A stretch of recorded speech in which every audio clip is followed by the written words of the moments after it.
Welcome back, Tailoring Talkers.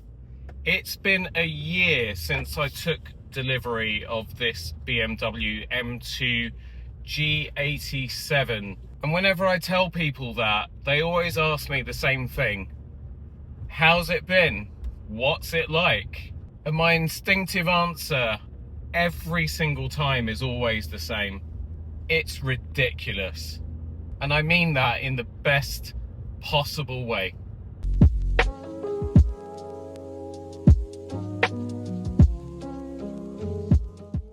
Hey everyone, welcome back to the channel and what I know for the motoring section of the Tailoring Talk magazine community has been a long-awaited return to the BMW M2 G87. Thank you so much for your patience and thanks for being here. While I've got your attention, please support the channel by hitting like, subscribe. You can give us some of your hype points. You'll find that button below the video. And if you want to support the channel further, you can do so by checking out our channel memberships. December 2024 is when I picked up this wonderful car, and I felt it was the right time a year later to give you a 1-year ownership experience review of sorts. If you've got any questions that I don't cover in this video, then please do drop them in the comments below and I'll be sure to reply. So what do I mean when I tell people that this car is ridiculous? Well, this thing has close to 500 horsepower, the power of the M3/M4 stuffed into an M2 body. The smallest S55 engine-based M car that BMW makes. And as a daily driver, that's completely absurd. But it's also what makes this M2 so special. No matter what situation you're in, there's always this enormous reserve of power just sitting there waiting. And trust me, that never stops being exciting. Before this M2, I had the Toyota Supra 3-litre GR Pro. Lightweight, fast, rare, got loads and loads of attention.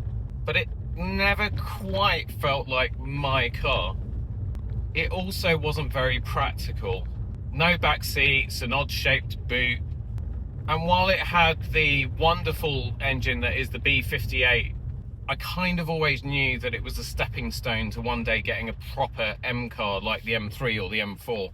But when I found out that the new G87 M2 was getting a full fat proper S55M engine and would essentially sit on the same platform as the M4, just slightly shorter, it felt like BMW was building something specifically for me.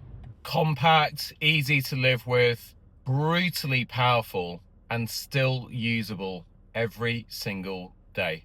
So I was pretty much all in on this new M2 from the very start. I did my homework, watched every YouTube video going, spent proper time, and I mean 2 to 3 hours on the test drive. And even the controversial design didn't bother me. I actually quite liked it. Timing worked out perfectly with the LCI. I was looking for a used 2023 model, but with the rate of finance on a used car being so high, by the time I did the calculations, it just made more sense to go new. Even though I had the money to buy the car outright, I just wanted to do it on a low interest PCP, use the car for a year or two, and then if it really was the car for me, then I would just pay the whole thing off outright. And because last summer the LCI was announced with that extra power bump, that pushed me over the line to placing the order in August 2024. And a year on, the biggest surprise isn't the speed or the performance, it's the joy. Every single time I drive this car, it brings a smile to my face. And I don't mean occasionally, I mean every single time. I don't even drive it as often as I would like to. But whenever I do, it feels just as special all over again. There's honestly very little that I can fault with this car. From the get-go, I knew that I wanted it to look a little bit more aggressive. So I sorted that out with the carbon fiber body kit pretty much straight away. I was at CT Carbon the day after handover. I would absolutely love a remote boot opener of some sort for when my hands are full of shopping, like they do on the M4, but it's never been a deal breaker. I also don't like the fact that the oil cooler is exposed underneath the car, so I'll probably get a grill for that at some point early in the new year. And there's been a very slight rattle, which I think is coming from the sunroof, which I do need to look into. But again, partly depending on the weather. Like today I've not heard it, so it's not really been something that's been a massive bother to me. Honestly, those are nitpicks, they're not complaints whatsoever. In real life though, I'll be very honest, as someone who lives and commutes around London, realistically, it is too much car for a town like London. Most roads here now are 20 miles an hour, and for day-to-day running around, I tend to use a mix of public transport, my wife's Audi TT, or my Vespa. Just seems such a shame to be taking the M2 for a 2-minute run down to the supermarket and back. So rather sadly, this car tends to sit there all week, rarely getting used Monday to Friday.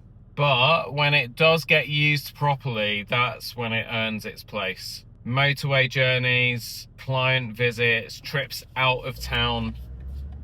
I find long drives, particularly on the motorway, really boring. But in the M2, those long boring drives become an event. Other M cars flash their lights and bang their horns. You get loads of thumbs up from people, even the owners of much more expensive cars. Lambos, Porsches, RS6s, you name it. This car gets so much kudos everywhere it goes. And at petrol stations or when I'm just parked up, people want to approach me to talk about it and ask questions about it. It really does turn every potentially dull drive into something much more memorable.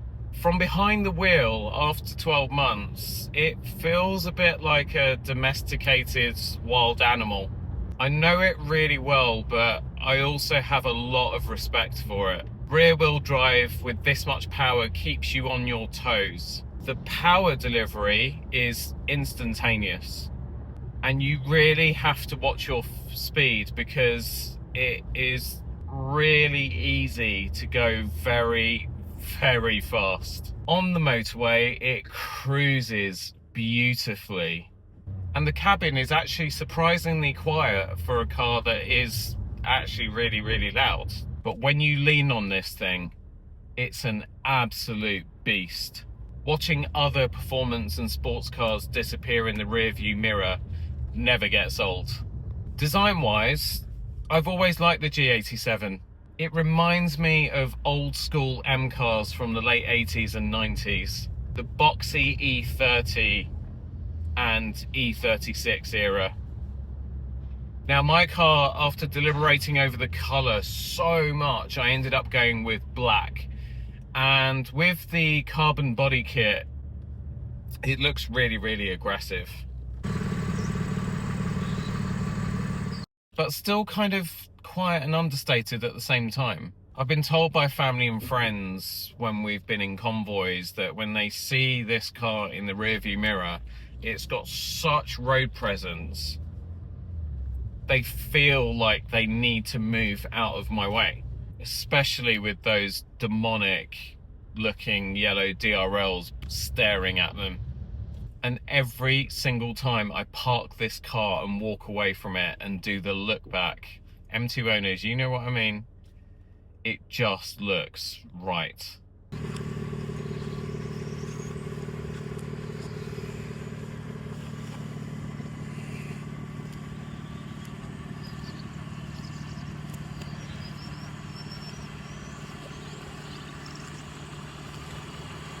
What's really interesting is how many people approach me to talk about the car, and they tell me that when the G87 was first announced and since they've seen it in photos, they didn't like the design at all, but seeing it in person, they changed their minds and they decide that they actually really do like it. And I totally get that. This car makes so much more sense when you see it in the metal. And owning it has really evolved my relationship with cars. I still love other cars. I was at Bentley recently and completely fell for the Continental GT. So my taste hasn't dulled. But personally, this feels like my car. Thinking about replacing it genuinely feels like cheating. And I've never really had that with a car before. In the wider story of BMW M cars, I think the G87 will be remembered as something really, really special in years to come. It already feels like a halo car in much the way that the latest version of the Supra has done. As I said before, the attention this car gets is unreal. Owners of cars who I don't feel worthy of hanging out with want to talk about it. It confuses me. I'll get people in Lamborghinis and Ferraris and Porsche 911s. I'm standing there gawping at their amazing machines and they just want to talk about the M2. And looking ahead, I genuinely feel this car will be regarded one day as a modern classic. Through the Tailoring Talk magazine channel and you guys and girls in the M2 community here, I see how universally loved these cars are. People don't just like them, they connect with them. So who is the M2 actually for? I'd say in all honesty, it's not for someone who drives out of pure necessity. It's not for someone who wants pure practicality. It's for people who love cars. People who want to learn a car, be able to configure it, explore it, grow with it. I've tracked mine twice now and had the opportunity to drive the manual version down at Goodwood. And I know that I've barely scratched the surface of everything that this car can do. And if that excites you, this car deserves your attention. So if I could go back a year knowing what I know now, would I do it again? Hell yes. No hesitation, I would definitely buy this car again. It's the first car I've owned where after a year, I'm not thinking, what's next? Maybe one day, if I set my goals really high, there's a Bentley Continental GT in my future. But right now, for this phase of my life, this car just fits perfectly. My lifestyle, my needs, honestly, I feel like it suits me. And if you're an M2 owner watching this, I hope you've been nodding along.